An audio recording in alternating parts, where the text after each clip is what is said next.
அது மட்டும் இல்லாத தூய்மை பணியாளர்களுடன் அவங்களோடு இணைந்து மதிய உணவை அருந்தினார்கள். அது மட்டும் இல்லாத கடந்த மழை காலங்களில் தூய்மை பணியாளர்களிடம் நேரடியாக அவர்கள் பணியில் இருக்கக்கூடிய பணி களத்திற்கே அவர்களுக்கு உணவு அருந்துருங்கண்ணா, டீ சாப்பிட்டீங்களான்ட்டு நின்று டீ வாங்கி கொடுத்த முதலமைச்சர் நம்முடைய மாண்புமிகு முதலமைச்சர் அவர்கள். இது போன்ற முதலமைச்சர் எந்த ஒரு முதலமைச்சரும் நேரடியாக தூய்மை பணியாளரிடம் கலந்துரை கூட ஆடுறதில்லை.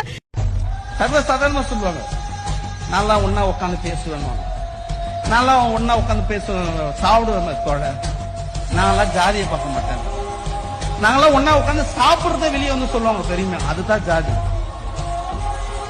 நாங்களாம் ஒன்னா உட்காந்து பேசுவோம், அதுதான் ஜாதி. பேசுறவங்க யாரு? முற்போக்குவாதிகளை பேசுவாங்க. ஒரு ஆடு மாடு கிட்ட பேசினா அது ஒரு செய்தி. அது ஒரு பண்ணி கூட உட்காந்து சாப்பிட்டோம்னா அது ஒரு செய்தி. ஆனா மனுஷன் கூட உட்காந்து சாப்பிடுற விஷயத்த பெருமையா வெளியே சொல்லுவோம், நாங்கெல்லாம் ஒன்னா உட்காந்து சாப்பிடுவோம், அதுதான் ஜாதின்ற.